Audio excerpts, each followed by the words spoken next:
On va passer rapidement à commentaires de texte et droit international public, ce à quoi il faut être attentif et comment commenter un texte. Donc, on est sur un texte de Combacco. Alors ouais, un truc sur lequel il faut faire gaffe quand on commente un texte, c'est l'année. Là, on note qu'on est en 86, il s'est passé pas mal de choses depuis. Donc, il est possible qu'il y ait des choses qui aient évolué de façon plus ou moins majeure depuis le moment où l'auteur s'est exprimé. Donc ça, c'est quelque chose où parfois, vous allez être amené à noter ça. Moi, j'ai un souvenir d'examen en droit de la guerre où l'examinateur nous avait mis à dessin un texte qui datait des années 60, donc en pleine guerre froide, et où du coup, notre commentaire de texte devait constituer à dire tout est faux, il s'est passé plein de trucs depuis, il y a eu tel traité, tel traité, tel traité.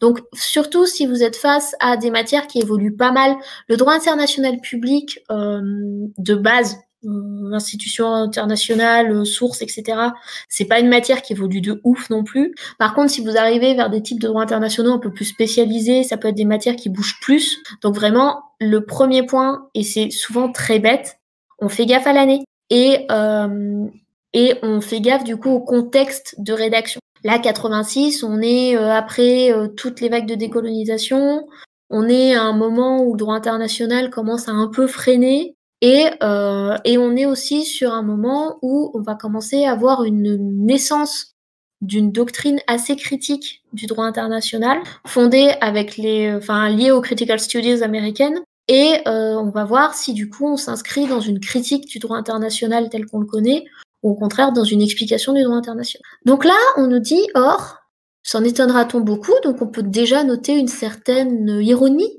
de l'auteur dans cette formulation. La Convention de Vienne n'assortit pas les dispositions relatives à la nullité de jus cogens de mécanismes procéduraux propres à en permettre la réalisation concrète dans des conditions compatibles avec ces exigences.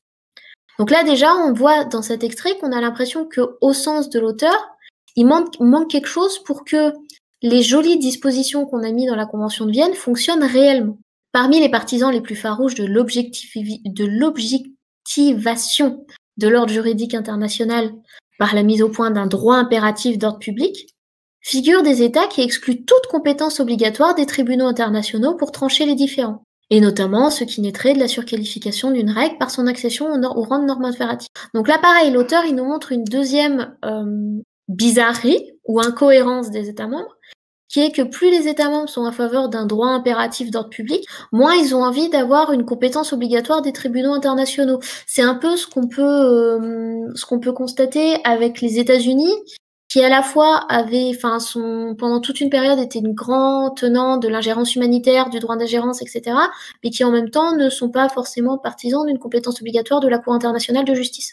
Et donc ça, c'est le premier extrait du texte, et je vous en ai mis un deuxième petit, qui est « Faut-il leur reprocher ?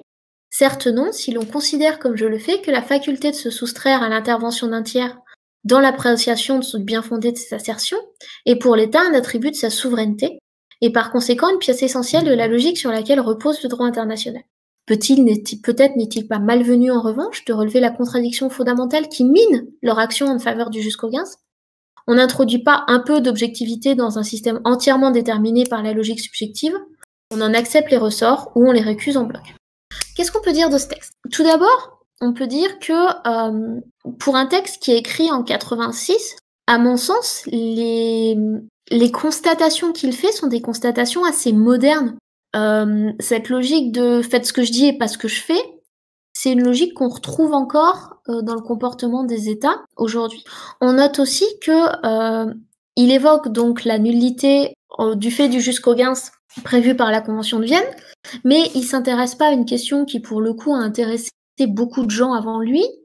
C'est est-ce que le jus cogens, ça existe, oui ou non ? Et si oui, qu'est-ce qu'on fout là-dedans ? Donc ça, c'est un pan du texte que le texte n'aborde pas, mais qui, en citant cet extrait, par exemple les dispositions relatives à la nullité de jus cogens, nous, on va pouvoir être amené à dire ce qu'on connaît du jus cogens selon les enseignants qu'on a. Il y en a qui estiment que ça existe pas, que ça existe mais pas trop. Enfin, il y a 50 Shades of jus cogens.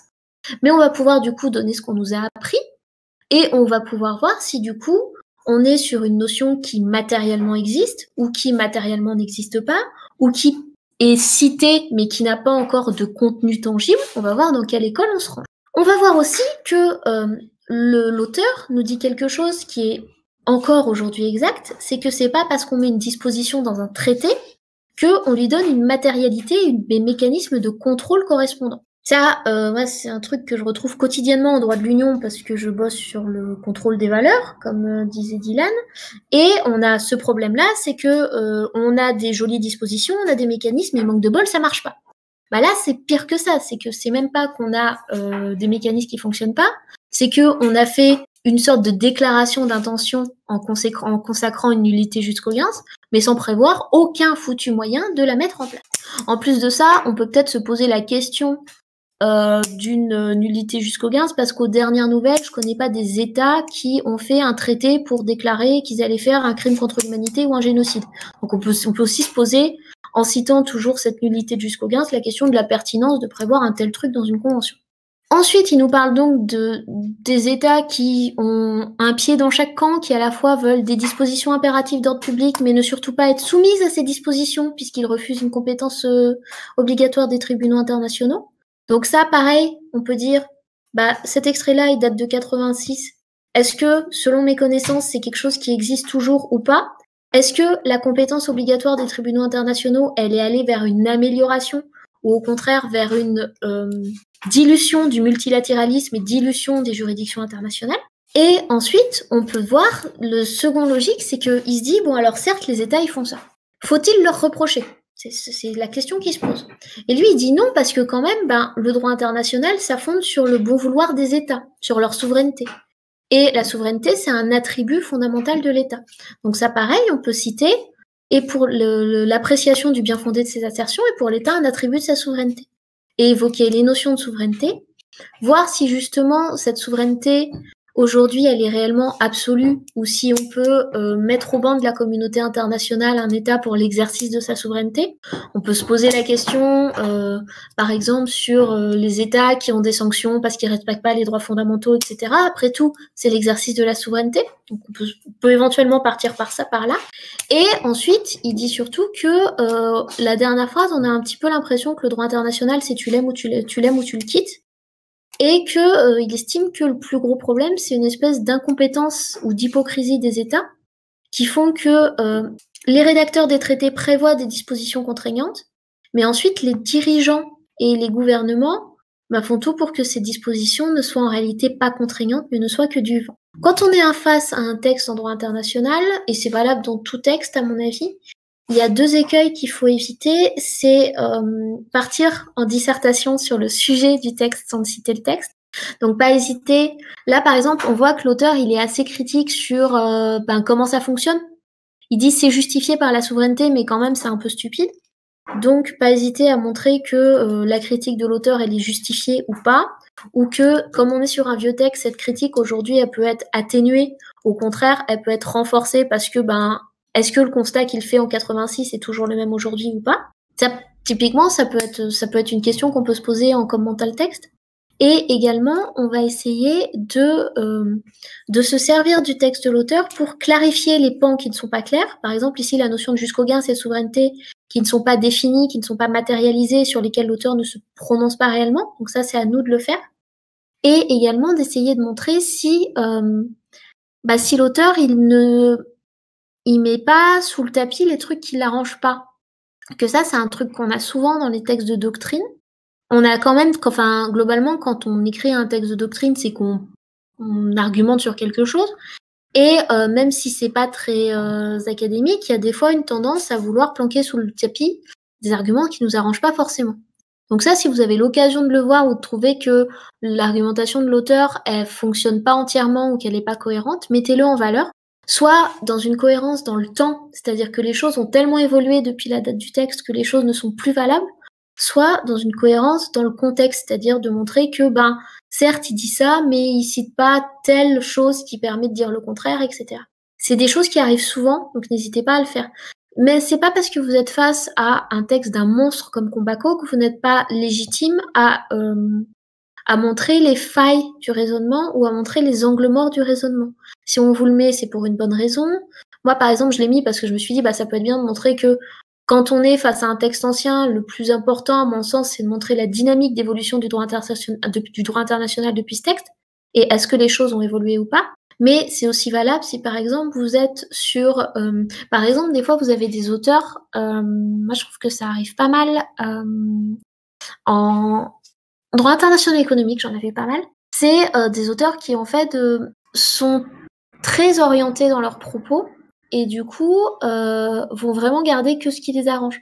Bah, dans ce cas-là, si on nous le met à commenter, c'est aussi parce qu'on s'attend peut-être de nous qu'on soit en mesure de dire « Ouais, alors certes, il dit ça, mais il y a des éléments qui permettent de contredire ce propos. » Et ça, en fait, quand on est face à du commentaire de texte, le plus dur à trouver, c'est la légitimité, souvent. Donc, dès que vous voyez quelque chose qui vous semble pas cohérent, et que vous avez fait des recherches et que vous êtes en mesure de dire pourquoi c'est pas cohérent, mettez-le en valeur au maximum. Je pense que ce sera le plus intéressant pour vous. Donc c'est ce que j'avais à dire pour le commentaire de texte. C'est quand même le plus léger parce que globalement, si on applique les mêmes logiques que le commentaire d'arrêt, c'est-à-dire de citer et au lieu d'expliquer avec de la jurisprudence, quoique là même on peut mettre de la jurisprudence, hein, genre la jurisprudence sur la licéité des armes nucléaires, et ben on va ensuite partir plus dans une appréciation de comment le texte a évolué parce qu'on le commente en 2020, on le commente pas en 86 ou en 70 ou en 2004. Donc de remontrer que est-ce que le droit a évolué ou pas. Et aussi donc pas partir en dissertation et pas partir uniquement en critique du comportement de l'auteur, toujours apporter des faits, parce que dans tout commentaire, et c'est aussi valable en disserte ou plus loin, on est tout à fait légitime à avoir notre opinion et notre argumentation, mais elle n'est entendable pour l'autre que si on a des arguments sur lesquels se fonder. Sinon, on fait pas du droit, on fait autre chose. J'ai été très surprise qu'on soit nombreux et nombreux pendant 2h30. Je vous remercie de cette résilience et de ce courage de rester devant votre ordi pendant plus de 2 heures. J'espère que certains éléments vous ont été utiles. Bonne soirée, au revoir.